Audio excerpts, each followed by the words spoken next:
नमस्कार, स्वागत है आप सबका। आप देख रहे हैं देश देशांतर। मैं हूं कवीन सचान और आज बात संसद से पारित महत्वपूर्ण विधेयक की।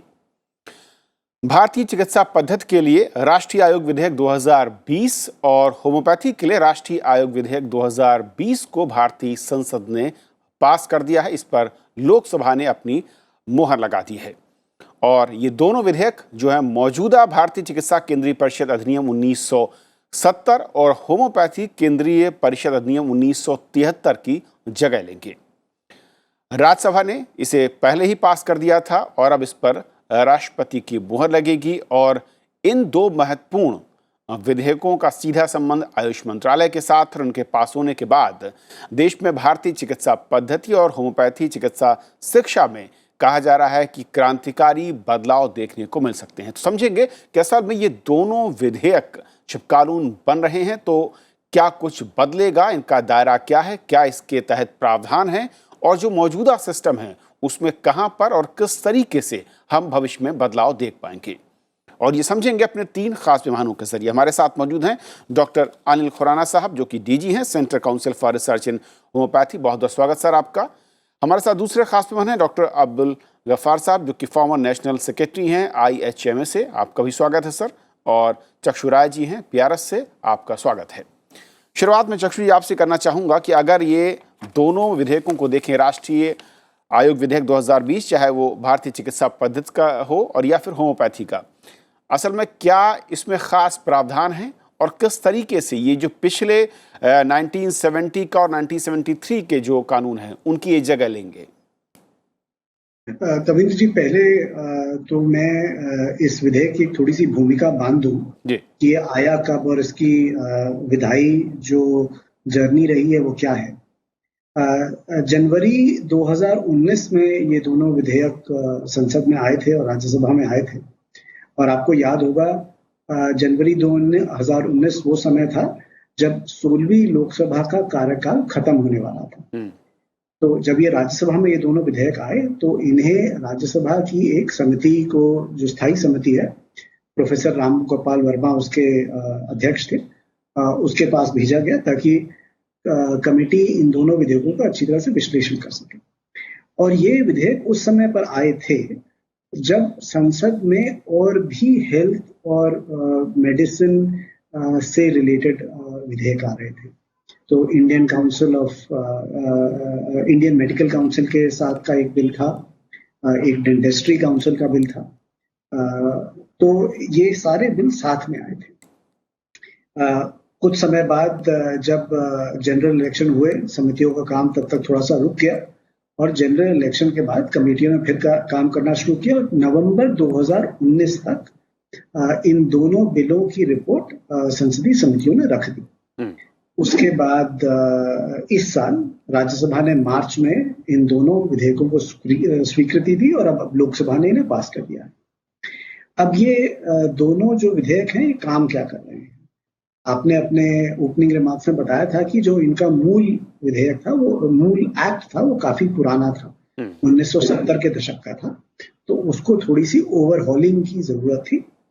तो उस ओवरहॉल के जरिए ये जो दोनों विधेयक हैं ये कुछ 3-4 चीजें कर रहे हैं। एक ये नेशनल बॉडी सेटअप कर रहे हैं और वो नेशनल बॉडी एक कॉम्प्रिहेंसिवली तरीके से ये देखेगी कि ये दोनों फील्ड्स ऑफ मेडिसिन कैसे हमारे देश में सुचारू रूप से चलेंगे। उसके बाद स्टेट बॉडीज को भी सेटअप करने की इस बिल में बात करी गई है और कुछ ऑटोनोमस बोर्ड्स भी सेटअप हो रहे हैं जो कि नेशनल बॉडी को हेल्प करेंगे। इंडियन सिस्टम ऑफ मेडिसिन और होम्योपैथी को लेकर। सो ये ब्रॉडली इसका एक ढांचा है और जब प्रोग्राम आगे चलेगा तो हम इसकी थोड़ी सी बारीकियों में जा सकते हैं कि ये अलग अलग चीजें क्या करेंगी। ओके डॉक्टर अनिल, क्योंकि बहुत महत्वपूर्ण यह है, ये कहा जा रहा है कि जिस तरीके से हमने अब तक देखा है, चाहे वो होम्योपैथी पर मैं फोकस करूं पहले, कि क्या स्ट्रक्चर है और जो ये चिकित्सा पद्धति है इसके दायरे, इसके विस्तार, चाहे वो शिक्षा को लेकर हो या फिर आमजनों के साथ स्वास्थ्य सुविधा को लेकर, उस तरीके से इसका एक्सपेंशन नहीं हो पाया जितनी ज़रूरत या फिर जो पोटेंशियल यहाँ पर दिखता है। और कहा ही जा रहा है कि इन विधेयक के कानून बनने के बाद ये रास्ता आसान हो जाएगा। कैसे आप देखते हैं इसे? हाँ, इस कमीशन का जो मुख्य उद्देश्य जो इस बिल को लाने का था वो यह था कि ये जो होम्योपैथिक चिकित्सा पद्धति है इसमें गुणात्मक सुधार हो पाए और वो जो क्वालिटी एजुकेशन इम्पार्ट करने वाली बात है उसके अंदर स्ट्रक्चरल चेंजेस लाने की बात इसमें कही गई है। इसलिए कमीशन पे एक बहुत बड़ी कमेटी है जिसके नीचे एक एडवाइजरी काउंसिल ऑफ होम्योपैथी का गठन किया जाएगा। उस एडवाइजरी काउंसिल ऑफ होम्योपैथी के नीचे 3 बोर्ड होंगे जो ऑटोनोमस बोर्ड होंगे जो रजिस्ट्रेशन, एजुकेशन और प्रैक्टिस को रेगुलेट करेंगे। इसके अलावा कुछ जो इंस्टीट्यूशंस की रेटिंग का भी प्रावधान इसके अंदर किया गया है, जहां पर इंस्पेक्शन के माध्यम से इंस्टीट्यूशंस की रेटिंग की जाएगी कि वो इंस्टीट्यूशंस किस स्टैंडर्ड का है, किस स्तर का है, ताकि स्टूडेंट्स की चॉइस उसको उसके अंदर से बनाई जाए। फिर जो सुधार का जो मुख्य मुद्दा इसके अंदर है वो एक नीट का भी है। इसके अंदर नेशनल एंट्रेंस जो टेस्ट होगा इसका, जिसके माध्यम से एक होम्योपैथी के अंदर कोई जो प्रोफेशनल अपना चॉइस लाना चाहते हैं एज ए कैरियर, वो इस नीट के अंदर डायरेक्टली आ पाएंगे होम्योपैथी का कैरियर अपनाने के लिए। अभी तक नीट कॉमन है, इसके अंदर कमीशन अपना नीट का प्रावधान लाने का इसके अंदर एक वो भी इसके अंदर मकसद है। तीसरा जो इसके अंदर जो मुख्य है वो है नेशनल एग्जिट टेस्ट, जिसकी वजह से क्वालिटी एजुकेशन के ऊपर काफ़ी अंतर आने वाला है। पूरे भारत में सभी कॉलेजेस का एक नेशनल एग्जिट टेस्ट होगा। तो स्टूडेंट जो कॉलेजेस के अंदर अगर एजुकेशन क्वालिटी पुअर है या कुछ है तो उसका इफेक्ट जो होगा वो धीरे धीरे नज़र आना शुरू हो जाएगा। और स्टूडेंट्स जो होंगे वो उनको लगेगा कि अगर मुझे प्रैक्टिस करनी है, क्योंकि उनका रजिस्ट्रेशन को तभी मिलेगा जब वो नेशनल एग्जिट टेस्ट को पास कर पाएंगे। तो इस प्रकार के ये प्रावधान जो इस बिल के अंदर हैं उसकी वजह से जो आज एजुकेशन का स्तर है उससे ये बहुत बेहतर हो जाने वाला है। और एजुकेशन के जो कुछ MSR जो मिनिमम स्टैंडर्ड्स रिक्वायरमेंट होती हैं इंस्टीट्यूशन को चलाने की, उसका भी रिव्यू इस बोर्ड के माध्यम से होगा जो अपने अपने लेवल पर इसको कर पाएंगे। और अभी जो डॉक्टर अनिल मैं अगर देखूं स्टेट लेवल और सेंट्रल लेवल और जिस तरीके से उसमें लेयरिंग की गई है नए बिल में, मैं देखता हूं जो कि कानून जब बनेंगे उस लेयर के होने से, चाहे वो ऑटोनोमस बोर्ड की बात हो, स्टेट बॉडी की बात हो या फिर नेशनल बॉडी की बात हो, ये जो स्ट्रक्चर जिस तरीके से उसमें रखा गया है इसका किस तरीके से आप देखते हैं कि फ़ायदा और इसकी ज़रूरत है, और जो मौजूदा सिस्टम है वो असल में क्या लैक करता है? मौजूदा सिस्टम में अभी जो सबसे बड़ी बात है वो यही होता था कि इंस्टीट्यूशंस की जो क्वालिटी थी वो, जैसे यूनिवर्सिटीज़ के माध्यम से इंस्टीट्यूशंस का एफिलिएशन हो रहा है और प्राइवेट इंस्टीट्यूशंस के अंदर जो क्वालिटी के स्टैंडर्ड्स के नॉर्म्स पूरे नहीं हो पा रहे थे, जब स्टेट के माध्यम से इस पे इसका कंट्रोल और अधिक बढ़ जाएगा और नेशनल बॉडी इसको ऊपर से उसको बहुत स्ट्रिक्टली मॉनिटर करेगी, तो इन चीज़ों से इस पर बहुत अंतर आने वाला है। तो ये जो प्रावधान है इसके अंदर, ये इन सारे प्रावधानों को स्ट्रिक्ट बनाने की कोशिश की जाएगी और उन प्रावधानों के माध्यम से जहाँ जहाँ भी इंस्टीट्यूशंस की अगर क्वालिटी नहीं ऊपर आएगी, इसलिए इसके अंदर रेटिंग की बात की गई है। इंस्टीट्यूशंस को रेटिंग करनी होगी और एक हाईएस्ट स्टैंडर्ड्स पे अपने को लाकर खड़ा करना होगा, तब जाकर इस सिस्टम के अंदर भी सुधार होगा। क्योंकि जो होम्योपैथिक चिकित्सक है वो आज की मॉडर्न जो एजुकेशन व्यवस्था है, जितनी उसके अंदर मॉडर्न टेक्नोलॉजिकल एडवांसमेंट्स हैं वो हमारी एजुकेशन के अंदर इम्बाइब होंगी और उसके लिए जो भी इंफ्रास्ट्रक्चर रिक्वायरमेंट इंस्टीट्यूशन को निश्चित होगी तय करना, वो उसका पूरा करना पड़ेगा। ओके डॉक्टर अब्दुल साहब, जिस तरीके से कहा डॉक्टर अनिल ने कि जो मौजूदा सिस्टम है होम्योपैथी चिकित्सा का, चाहे वो शिक्षा और चिकित्सा दोनों की मैं बात कर रहा हूँ, वो एलोपैथ के साथ या जो मॉडर्न तकनीक है स्वास्थ्य की उसके साथ क्या वो कदम ताल नहीं कर पा रहा था होम्योपैथी का जो पूरा का पूरा सेक्टर है चिकित्सा का, और ये जो नए कदम हैं ये उसे बराबरी पर आने का मौका देंगे? प्रोफेशनल जो अप्रोच है वहाँ पर होगा, चाहे वो एजुकेशन के लेवल से शुरू होकर और चिकित्सा के सेक्टर तक पहुँचेगी?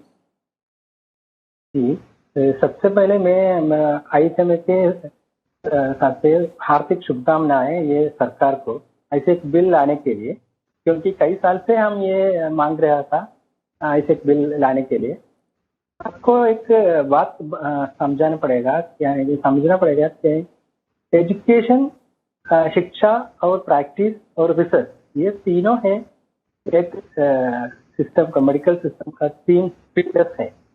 होम्योपैथी को क्या कमजोरी था, शॉर्टकमिंग था, वही है एजुकेशन में हम बराबर था, रिसर्च में बहुत पीछे था। प्रैक्टिस जो है, जो डॉक्टर बाहर आता है वो अपने आप को लिए कैसे संभाल कर प्रैक्टिस करते जाएगा।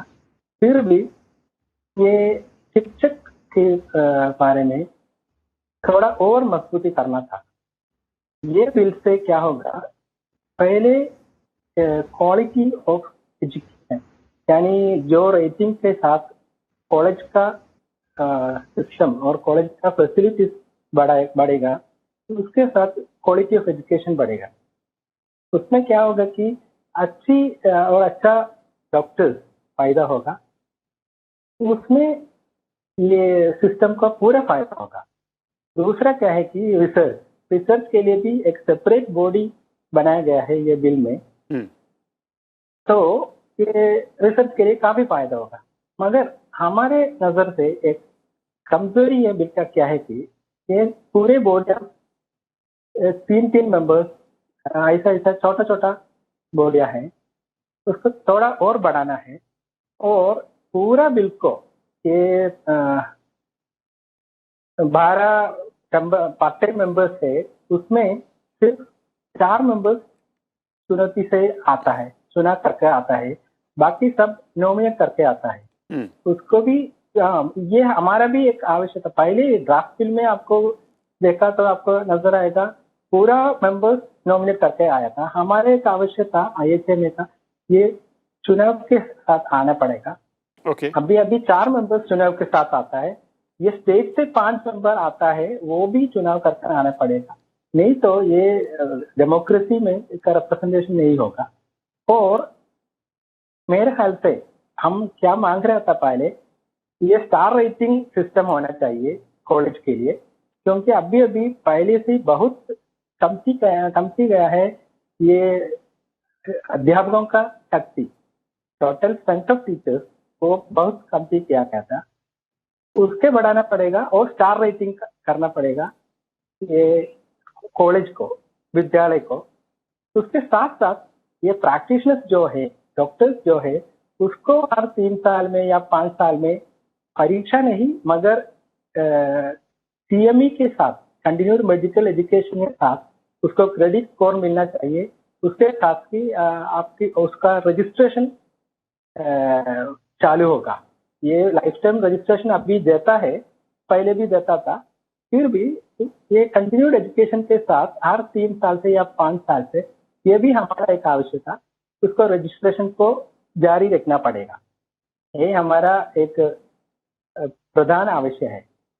लेकिन डॉक्टर अनिल, जो बात डॉक्टर अब्दुल कह रहे हैं कि ये कुछ पॉइंट्स जो फाइन पॉइंट्स में कहूँ, समझता हूँ शायद कि जो रूल्स फ्रेम होंगे उसमें इनको ऐड किया सकता है, लेकिन मोटे तौर पर जिस तरीके से हम क्वालिटी एजुकेशन की बात कर रहे हैं हेल्थ में ओवरऑल, और उसमें एक गुणात्मक सुधार हम देखेंगे जब एग्जिट एग्ज़ाम या फिर एक कॉमन मैं कहूँ जो बेंचमार्क है सभी फील्ड्स के लिए, वो नज़र आने वाला है इस नए कानून के बन जाने के बाद।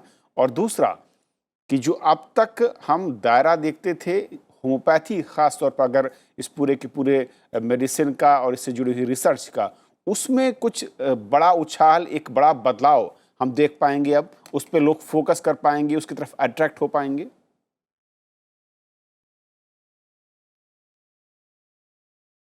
निश्चित रूप से इस पर्टिकुलर पॉइंट पे जो आपने कहा कि रिसर्च की जो बात है, रिसर्च का डेफिनेटली पोस्ट ग्रेजुएशन के साथ डायरेक्टली लिंक है, और वहाँ पर quality of research by PG student ये बहुत इम्पॉर्टेंट है और बहुत महत्वपूर्ण है, क्योंकि रिसर्च का जो सारा मैंडेट है वो एजुकेशन से शुरू होता है और उसका जो बेस है वो PG एजुकेशन पर जाकर बनता है। तो PG एजुकेशन में रिसर्च को महत्व दिया गया इस बिल के अंदर, और इस बिल के अंदर उसके लिए एक स्पेसिफिक गाइडलाइंस बनाने की बात भी की गई है कि जो रिसर्च के लिए स्पेसिफिक गाइडलाइंस भी इसके अंदर तैयार होंगी, जहां स्टूडेंट जो पीजी करके बाहर निकलेंगे और जो रिसर्च में अपना कैरियर या रिसर्च अपने स्तर पर करना चाहेंगे, उनका जो क्वालिटी आउटपुट है एज ए स्टूडेंट जब वो बाहर आते हैं, तो वो एक अच्छा स्तर का होना चाहिए, ताकि वो अपने काउंटर पार्ट के साथ जब रिसर्च के लिए बैठते हैं, इंटरडिसिप्लिनरी रिसर्च होती है और इस प्रकार की जो रिसर्चेज होती हैं जहां दूसरे काउंटर पार्ट हमारे साथ में रहते हैं, उनके साथ एक ही वेवलेंथ पे वो उस अपनी रिसर्च को ले पाए और वो एक wide acceptable global research global parameters पे खड़ी हो पाए। इस पैरामीटर्स को ध्यान में रखते हुए बिल के अंदर इस प्रकार का प्रावधान किया गया है, जहां पर आप इस सारे एस्पेक्ट को बहुत विस्तार से फ्रेम करने की बात भी की गई है। और तीसरा जो इसमें एक और महत्वपूर्ण बात की गई है कि अभी तक होम्योपैथी में अंडर ग्रेजुएट और पोस्ट ग्रेजुएट तो है, लेकिन सुपर स्पेशलाइजेशन की बात अभी कभी नहीं की गई। तो ये उसके बाद का भी एस्पेक्ट इसके अंदर फ्यूचर को देखते हुए कि सुपर स्पेशलाइजेशन की बात भी इसके अंदर इन्होंने प्रावधान में रखी है, उसके भी नियम कानून बनाने की बात, उसका कोर्स करिकुलम, ताकि हम सुपर स्पेशलाइजेशन के माध्यम से होम्योपैथी के अंदर अपने कई बीमारियों को और बेहतर तरीके से हम लोग इलाज में ले पाएंगे। ये भी इसके अंदर एक प्रावधान है। ओके तक्षु जी, क्योंकि जब इसे कमेटी को भेजा गया था और बहुत सारे सांसदों की अलग अलग राय थी और कुछ की बहुत क्रिटिकल व्यू भी थे कुछ पॉइंट्स को लेकर, और किस तरीके से अब जो ये नई शेप में जब ये कानून हमारे सामने आएगा, राष्ट्रपति की मोहर के बाद संसद की मोहर लग चुकी है, उसमें जो क्रिटिकल पॉइंट थे उस पर इस वक्त क्या दिख रहा है? एजुकेशन में चाहे वो एग्जिट एग्जाम की बात हो रही हो या फिर कॉमन रिसर्च को लेकर बात कही गई हो, क्या इसका दायरा वहां पर नजर आता है? कविक जी, ये दोनों विधेयक जो जिस पर्पस से आए थे, तो मैं 9th report of planning commission में एक लाइन लिखी गई थी कि होम्योपैथी में training institutes lack well qualified teachers and the quality of training was not of the requisite standard. तो ये एक थोड़ा सा बैकग्राउंड था जिसकी वजह से ये चाहे होम्योपैथी का बिल आया था, इंडियन सिस्टम ऑफ बिल के ऊपर भी एक रिपोर्ट आई थी जो कि काफी फेवरेबल नहीं थी एग्जिस्टिंग सिस्टम के बारे में। और एग्जिस्टिंग सिस्टम की अगर मैं एकाध कुछ उस पर टिप्पणी करूं, तो एक उस पर टिप्पणी ये थी कि जो नेशनल काउंसिल थी उसकी जो फंक्शनिंग थी वो उतनी अच्छी नहीं हो पा रही थी। और कमेटी के सामने जब मिनिस्ट्री ने अपनी राय रखी, तो उन्होंने कहा कि जो उस काउंसिल के जो चेयरमैन थे या कुछ मेंबर्स थे, वहां पे इलेक्शन में कुछ दिक्कतें आ रही थी। बट बहरहाल गफार साहब ने एक बहुत ही अच्छा ब्लूप्रिंट बताया है कि ये दोनों विधेयक कैसे काम करेंगे। तो किसी भी प्रोफेशन को अगर रेगुलेट किया जाए किसी भी कानून से, तो उसमें 3-4 चीजें देखने को आती हैं। एक कि करिकुलम क्या होगा उस प्रोफेशन को पढ़ाने के लिए। दूसरा, वो प्रोफेशन कहाँ पे पढ़ाया जाएगा, वो इंस्टीट्यूशन कैसा होगा, वहां पे टीचर्स कैसे होंगे। तीसरा, जब उस इंस्टीट्यूशन से बच्चे पढ़ लेंगे तो वो अगर जब प्रोफेशन में आएंगे तो उसका क्या प्रावधान होगा, क्या उन्हें कोई फाइनल एग्जाम या एग्जिट एग्जाम पास करना पड़ेगा। अब ये भी हो सकता है कि कुछ लोग एग्जिट एग्जाम पास कर लें बट प्रोफेशन में ना आना चाहें, तो प्रोफेशन के पास एक रजिस्टर होगा जिसमें जो प्रैक्टिसिंग प्रोफेशनल्स हैं उनका नाम डाला जाएगा। ये जो प्रैक्टिसिंग प्रोफेशनल्स होंगे, इनको साल दर साल या कुछ सालों बाद अपनी नॉलेज एनहांसमेंट करनी पड़ेगी। अगर मेरी शिकायत है किसी प्रैक्टिसिंग प्रोफेशनल से, मेरा इलाज ठीक नहीं हुआ या मेरी और कोई शिकायत है, तो मैं वो शिकायत कहाँ पे लेके जाऊंगा, उसको देखने की बात रहेगी। और फाइनली जो प्रैक्टिसिंग प्रोफेशंस रहेंगे, अगर उनकी कोई ग्रीवियांस रही कि उनका नाम रजिस्टर से हटा दिया गया है या उनके साथ कुछ अवमानना हुई है जिसका कि वो रेजोल्यूशन चाहते हैं, तो उसका प्रावधान हो। तो ये जो कानून है, अब ये इन 5-6 चीजों को एड्रेस कर रहा है। और ये एड्रेस कैसे कर रहा है? एक जो इसमें नेशनल काउंसिल प्रपोज करी जा रही है, वो एक ओवर आर्चिंग बॉडी होगी। उसमें काफी सारी रिप्रेजेंटेशन होगी, उसमें केंद्र सरकार की भी रिप्रेजेंटेशन होगी उसमें प्रोफेशन में जो एक्सपर्ट्स हैं उनकी भी रिप्रेजेंटेशन होगी। इस काउंसिल को सपोर्ट करने के लिए, क्योंकि काउंसिल करिकुलम तो नहीं बनाएगी, करिकुलम बनाने के लिए स्टैंडर्ड क्या होना चाहिए एजुकेशनल इंस्टीट्यूशन का, उसको डिसाइड करने के लिए एक ऑटोनोमस बोर्ड होगा जो कि उन चीजों में स्पेशलाइज करेगा। क्योंकि अगर मेरे को नया कॉलेज बनाना है तो उसके कुछ स्टैंडर्ड्स हैं, उसमें कुछ लोग स्पेसिफाइड हैं। अगर मेरे को प्रोफेशन को रेगुलेट करना है, वहां पे एथिक्स के बारे में सोचना है, वहां पे ये सोचना है कि स्टैंडर्ड ऑफ रिसर्च क्या होना चाहिए, स्टैंडर्ड ऑफ ट्रेनिंग और डेवलपमेंट क्या होना चाहिए, उसके लिए एक दूसरा आपको ऑटोनोमस बोर्ड होगा। तो ये जो काउंसिल्स होंगी ये इन ऑटोनोमस बोर्ड्स इन काउंसिल को सपोर्ट करेंगे। अब आप ये भी चाहेंगे कि ये जो एजुकेशन है, अब मैं दिल्ली में रहता हूँ, मान लीजिए गफार साहब उत्तर प्रदेश में रहते हों, तो ऐसा तो ना हो कि दिल्ली में एजुकेशन का स्टैंडर्ड और उत्तर प्रदेश में एजुकेशन का स्टैंडर्ड अलग अलग हो।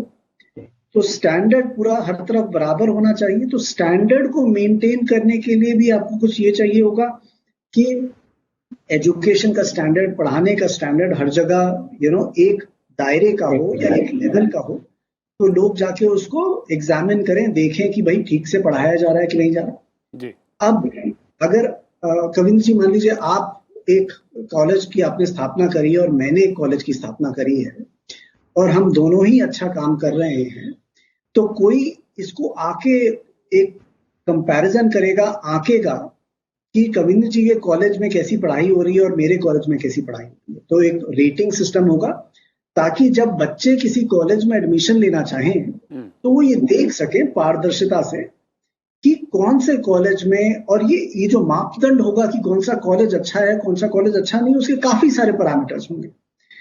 टीचर्स कैसे हैं, इंफ्रास्ट्रक्चर कैसा है, रिसर्च कैसी है, तो एक वो भी उसमें आ जाएगा। अब इन चीजों को जो नेशनल काउंसिल है वो एक जगह बैठ के तो इम्प्लीमेंट नहीं कर सकती। हमारे पास इतने सारे राज्य हैं, तो राज्यों पर भी आपको एक बॉडी चाहिए होगी जो कि ये देख सके कि एक राज्य में वो काम कैसा चल रहा है उस प्रोफेशन का। तो उसके लिए कवि जी आपने एक वर्ड इस्तेमाल किया था, लेयरिंग। तो वो जो उसकी दूसरी लेयर है जो कि क्लोजर टू द ग्राउंड है, वो है स्टेट काउंसिल्स की। ओके। एक आखिरी चीज, अब इसमें एक एडवाइजरी काउंसिल का भी सेटअप किया जा रहा है। एडवाइजरी काउंसिल इसलिए सेटअप की जा रही है कि अगर मान लीजिए किसी स्टेट को अपने फीडबैक भेजना है तो वो एडवाइजरी काउंसिल को भेजेगा, वो एडवाइजरी काउंसिल फिर नेशनल काउंसिल को साथ वो फीडबैक शेयर करेगी। तो ये मैं थोड़ा सा लेआउट करना चाहता था कि इस तरह से ये दोनों विधेयक होम्योपैथी का और इंडियन सिस्टम ऑफ मेडिसिन का प्रोफेशनलाइजेशन करेंगे, डेप्थ करेंगे, so that it can work for the next 30-40 years under this scheme. Okay doctor Abdul साहब, अब 2 पॉइंट मैं समझना चाहूँगा थोड़ा सा और डिटेल में कि जिस तरीके से जो अल्टरनेटिव मैं कहूँ कि सिस्टम है मेडिसिन का या फिर चिकित्सा का भारत में, उसको रेगुलेट करने के वो पैरामीटर इक्वल नहीं थे और इसके ज़रिए हम उसको इक्वल लेवल पर रेगुलेट कर पाएंगे। और दूसरा, जैसा कि चक्षु जी ने कहा बहुत अहम पॉइंट कि किस तरीके से हम अलग अलग जो कॉलेजेस हैं अलग अलग स्टेट में उनको एक बेस लाइन पर कम से कम ला पाएँ, उसके बाद रैंकिंग के ज़रिए जो स्टूडेंट हैं उनको पता चल पाए कि कौन बेहतर है और क्यों बेहतर है। और इसके ज़रिए हम न सिर्फ शिक्षा का जो पूरा का पूरा एरिया है वहाँ पर बदलाव देखेगा एजुकेशन में अगर हेल्थ के देखें, और उसके बाद उसका इम्पैक्ट सीधे तौर पर स्वास्थ्य सेवाओं पर पड़ेगा। जी, उसके लिए पहले क्या करना पड़ेगा, जैसे चक्षु साहब ने बताया कि एजुकेशन को, ये करिकुलम को पूरा क्लियर डिफाइन करना पड़ेगा। ये क्या है कि ये मेडिकल सिस्टम अभी काफी बदल चुका है, पहले से काफी बदल चुका है, मगर उसके साथ ये बदल चुका है, मतलब बड़ा हुआ है फैसिलिटीज में, डायग्नोस्टिक फैसिलिटीज में हम कैसे कैसे जांच करता है, कैसे ट्रीटमेंट करता है, काफी बड़ा हुआ है। मगर होम्योपैथी और इंडियन सिस्टम ऑफ मेडिसिन उसके साथ साथ इतना बड़ा नहीं अपनाया है। इसलिए पहले हमें क्या करना पड़ेगा, हम करिकुलम में ये काफी ये मॉडर्न डायग्नोस्टिक, मॉडर्न सिस्टम, ये आधुनिक जो टेक्नोलॉजी है, तकनीकी है, आधुनिक जो विद्या है उसका मिलाना पड़ेगा। उसके साथ एक यूनिफाइड करिकुलम यानी एक ही करिकुलम पूरा भारत में निर्देश करना पड़ेगा। उसके साथ साथ जो हम मांग रहा था एक स्टार रेटेड सिस्टम, वो सिस्टम होगा। ये एक होगा फैसिलिटीज, जो कॉलेज में जो जो फैसिलिटीज है। दूसरा होगा ये क्वालिफिकेशन यानी संख्या हो अध्यापकों ने, जो अध्यापक इतना क्वालिफाइड है उसके साथ रेटिंग सिस्टम बढ़ेगा। क्या हम प्रपोज किया था 1 से 100 तक एक रेटिंग सिस्टम। जो कॉलेज मिलता है 80 या 90 स्कोर वो 5 स्टार होगा। जो मिलता है 70 से 90 यानी 60 से 90 80 वो 4 स्टार होगा। जैसा ऐसा एक सिस्टम आया तो स्टूडेंट्स को होने वाला स्टूडेंट्स को पता चल जाएगा किस कॉलेज अच्छा है। ये स्टेट के बदलाव से ये यानी उत्तर प्रदेश अच्छा है, केरला अच्छा नहीं है, बंगाल अच्छा है, ऐसा नहीं है। ये कॉलेज अच्छा है, ये कॉलेज बढ़ना पड़ेगा, ये स्टूडेंट्स को मिल जाएगा, कॉलेज वाला को भी मिल जाएगा। हमें बढ़ना पड़ेगा, नहीं तो हमको स्टूडेंट नहीं मिल जाएगा। ऐसा इसके साथ साथ मैं कहूँ उसके साथ हम एक ही करना है। पीएचडी जो रिसर्च जो होता है वो आम डॉक्टरों ने नहीं करता है, क्योंकि उसका टेक्निकी नो हो उसके साथ नहीं है। ऐसा उसको ये सम्मान नहीं मिल रहा है। मैंने रिसर्च किया है, मुझे कुछ भी नहीं मिल जाएगा एट प्रेजेंट। आजकल ऐसा होता है। इसके लिए एक सोल्यूशन क्या है कि पीएचडी कोर्स इंट्रोड्यूस करना है हर सब्जेक्ट में, हर जगह में। इसके लिए सेपरेट विंग बनाना पड़ेगा। वो पीएचडी जो करता है रिसर्च उसके साथ साथ आता है।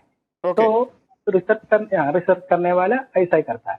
ओके डॉक्टर अनिल साहब, एक आखिरी मैं चाहूँ कमेंट आपका, क्योंकि जिस तरीके से नीड है मैं कहूँ कि, और जब बदलाव दुनिया भर में हो रहा है स्वास्थ्य पूरे के पूरे सेक्टर में, क्षेत्र में, उस नज़रिए से जो बदलाव इन कानूनों के ज़रिए सरकार की मंशा है, उस पर चैलेंज क्या सबसे बड़ा नज़र आने वाला है, इसको ज़मीन पर उतारते वक्त या अमल में लाते वक्त? नहीं, इस पे सबसे बड़ी बात है कि जो एक रिस्पेक्ट होती है, एक जो प्रोफेशन का अपना एक डिग्निटी होती है, उसको उठाने की बात है। और दूसरा, जब हम इंटरडिसिप्लिनरी एक ही अम्ब्रेला के अंदर काम करते हैं, अब जैसे आयुष्मान भारत का ये जो अम्ब्रेला स्कीम आ रही है, जहाँ पर कैफेटेरिया काइंड ऑफ अप्रोच आ रहा है, जहाँ सभी डॉक्टर्स एक ही छत के नीचे बैठकर अपना अपना चिकित्सा पद्धति के हिसाब से लोगों को चिकित्सा देंगे। तो ऐसे स्तर पर जहाँ क्रॉस रेफरल्स होते हैं, वहाँ ये अंडरस्टैंडिंग बढ़ जाती है जब हम एक ही शिक्षा के स्तर से बाहर आते हैं। तो ये शिक्षा का स्तर, अगर एलोपैथी, बहुत सारे सब्जेक्ट्स तो कॉमन ही होते हैं, एलोपैथी का हो, आयुर्वेदा में हो या होम्योपैथी में हो, एनाटॉमी, फिजियोलॉजी, पैथोलॉजी, ये सब ने कॉमन ही पढ़नी है। तो वो ऐसे में कुछ एक सिर्फ ट्रीटमेंट पार्ट या कुछ फिलॉसफी का पार्ट डिफरेंट होता है। तो हमारा एजुकेशन का स्तर आपस में पैरेलल एक जैसा और अच्छे स्तर का रहेगा, तो हमारी रिस्पेक्ट भी बढ़ती है और लोगों में एक्सेप्टेंस भी बढ़ती है उस सारे को लेकर। एक इम्पॉर्टेंट पॉइंट इसके अंदर और जो उठ के आ रहा है वो यह है कि जो बिल के अंदर आया है वो है फीस की रेगुलेशन के कंट्रोल का भी, जिससे स्टूडेंट्स को इसका लाभ होने वाला है।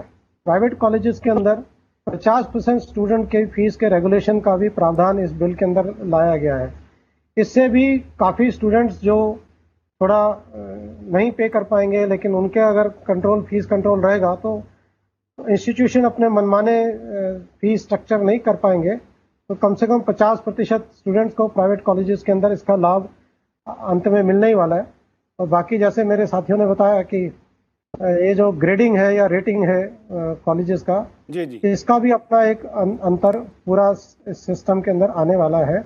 और अल्टीमेटली गोल तो यही है कि जो पब्लिक की हेल्थ का जो बेनिफिट है वो हम बेहतर तरीके से लोगों तक पहुंचा पाए इन सिस्टम्स के माध्यम से, इन सिस्टम की स्ट्रेंथ लोगों तक पहुंच पाए। बिल्कुल। और ये तभी हो पाएगा जब ये सिस्टम के अंदर एजुकेशन की जो स्तर है ये ऊंचा उठेगा। बहुत बहुत शुक्रिया आप तीनों मेहमानों का हमारे साथ इस बहुत ही महत्वपूर्ण मसले पर जुड़ने के लिए, और जो ये विधेयक जिस पर संसद ने मोहर लगाई है उस पर अपनी राय और उसकी तमाम बारीकियों को हमारे दर्शकों के सामने रखने के लिए। आज फिलहाल इतना ही। नमस्कार।